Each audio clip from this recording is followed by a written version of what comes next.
Education 2220 students. I hope everyone is having a great week and enjoying this pretty weather we've been having. Spring really is my favorite time of the year.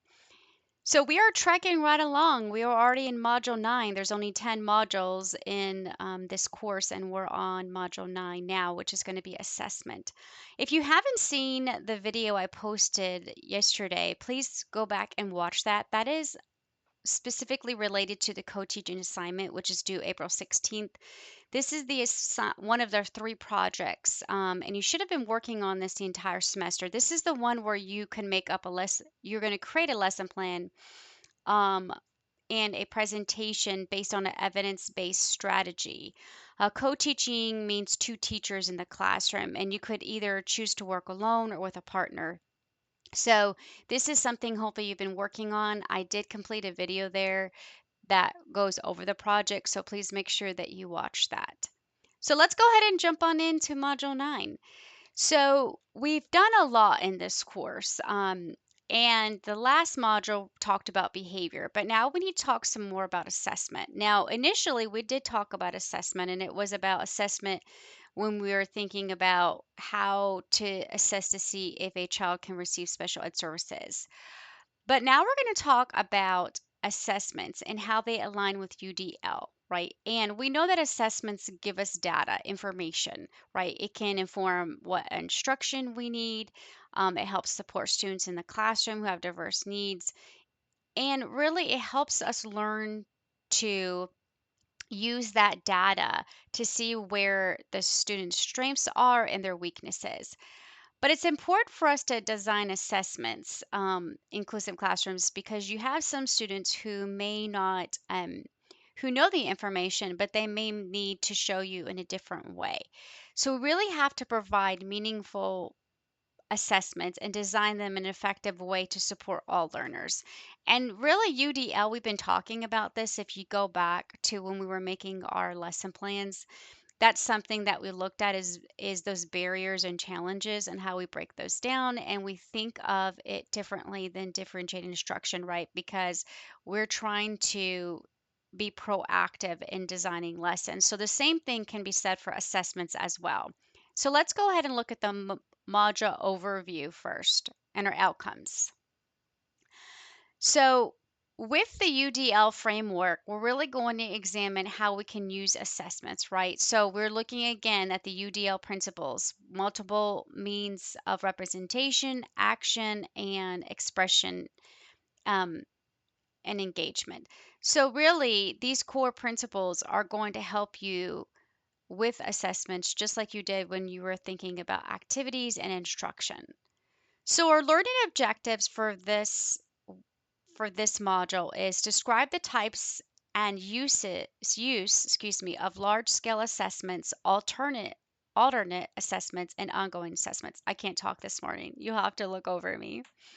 Identify and describe effective classroom assessment approaches.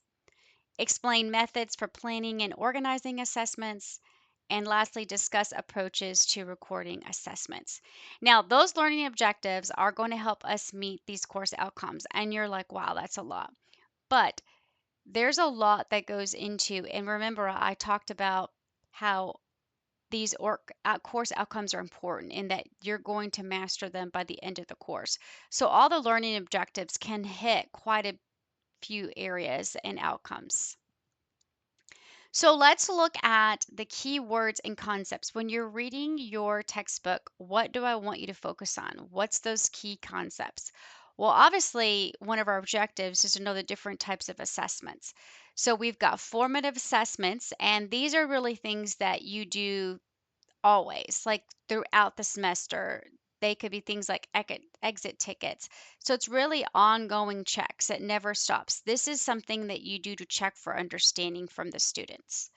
Summative assessment is a little bit different. These are things like you would do if you had like TCAP testing, um, or those district-wide testing that they do at the end of the semester. It could even honestly be um, not even standardized testing. It could be like a huge unit test, right? So that would be an example of a summative assessment, right? At the end of a course, maybe a final exam. That would be considered a summative assessment.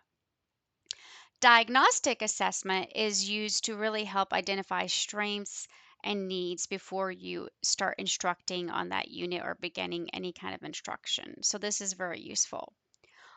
Alternate assessment is really thinking about those who may have cognitive impairments, right, or disabilities. So this is a type of assessment you'd use in that case. Large scale assessment is kind of like summative, but on a larger scale. So these are ones that are kind of like TCAP. Their accountability, you compare them against their peers, the district-wide testing, the statewide testing.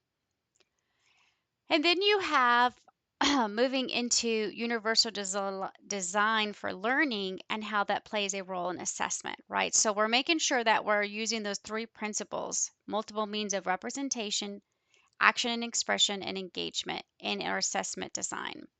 Assessment planning, right? We're going to look at those goals and standards we have set. We're going to use scope and sequence charts to help us make proper decisions, instructional decisions. Assessment tools and methods, right? So these are things that you're going to use to help you assess. You've got portfolios, student portfolios, rubrics of how you're going to grade, like what's the criteria you're getting them on. You have rubrics in your courses. Checklists are helpful, observations, and then performance tasks. And then you also have those technology-based assessments, which are like digital quizzes or any kind of interactive tools or games that help assess them. Then you have recording and interpreting data. Now, we talked a little bit about data in Module 8 for behavior, but when we're talking about how you interpret data, this is going to really help you figure out how to move forward with the students, right? You have to use what you have as a starting point. That way you can support them. And this is really helpful when you're in an IEP team and you're developing those goals. Then we have to look at legal and ethical considerations. Now, this is really a big deal when in terms of IDEA, Individuals Disability Education Act. There is a special requirement for students who have disabilities when we talk about assessment. Um, and then collaboration in assessment. So this is important for you to think about what the assessment is, like what kind of test, and if you're working with a disciplinary team, a multidisciplinary team for students who may have disabilities, then you need to work with them to figure out what does this data mean, where are they at, what are our goals. That way we can plan interventions.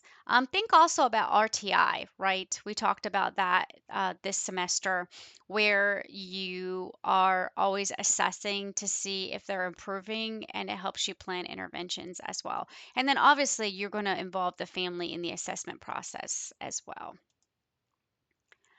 Okay, so the standards. If we're looking at the teacher preparation in task standards, you're obviously going to be seeing assessment, but also learner development. And then under Council for Exceptional Children, we're doing assessment once again, and then collaboration.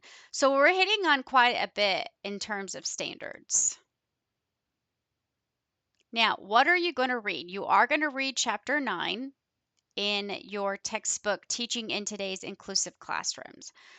So that will be your reading requirement. As always, I do give you the publishing company's PowerPoint and outline. You can use it, it's there for you. I don't require you use it, but some students, as I mentioned in the past, find it helpful. Now, how are you going to be graded this week? This week, instead of submitting something to Dropbox, you will be doing, excuse me, an assessment discussion board topic. So you can click on the link and it'll take you to the discussion board. But what you're going to do is after you read chapter 9, you are going to specifically look at this multiple intelligence theory. So Howard Gardner developed a theory about multiple intelligence. He says that people have at least 8 distinct areas of intelligence, right? And you can use an inventory, like an assessment, to see what strong strengths they have, in which areas do they have the most intelligence. So this really is a way for teachers or educators to tailor their teaching strategies. And this is just one approach. So, what you're going to do is you're going to use your textbook and look at the checklist in figure 9.2. And I want you to take it. I want you to take that inventory and I want you to assess your own multiple intelligence and see where you fall the heaviest. And then after you complete it, I want you to share your results on the discussion forum board. So when you share what your results were, I want you to talk about what intelligence you scored the most high in. And then after that, I want you to answer these questions, right? So reflect on the tests and assessments you completed during your education. Now, it could be for college or it could even be for high school. I don't really want you to go past that part just because we kind of want to keep it a little bit current. So if you're in high school now, and you're a dual enrollment student, or if you're a college student, you could use that, or you could use high school if you find that's easier. But think about the assessments you've had, and do those reflect your strengths in any of those intelligence area? Were any intelligences overlooked or not addressed in these assessments? How might have your performance been different if assessments aligned more closely with your intelligence, and explain the potential impact? And then I want you to provide at least one personal example of an effective assessment you've encountered, one that you found most effective for you. And of course, you're going to post your uh, results and the questions above, and then reply to at least two peers' posts. All right, so that's pretty much the homework assignment. Now, you do have your Module 9 quiz here, which will close on April the 9th. And the discussion board is also due April 9th. Remember, with quizzes, you have multiple attempts, so please take advantage of that because that allows you to get to the best score. So the highest attempt is what is recorded once the quiz window closes. All right, don't forget to watch that video on the co-teaching assignment, go through it. In the past, I've had students send me their PowerPoint presentation or their lesson to kind of look over it. I'm more than happy to do that. But remember, it is due to the Dropbox on the 16th of April. So that's coming up really soon, think in a couple of weeks. So please make sure that you are looking at that.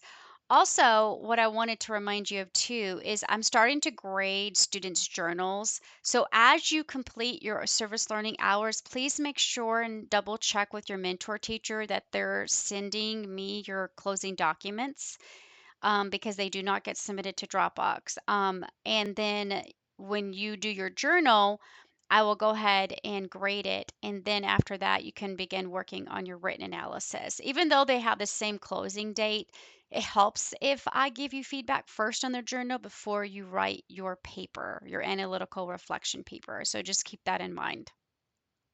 All right, as always, if you have any questions, please feel free to reach out. I'm more than happy to help. I hope everyone has a great week. Until next time, take care.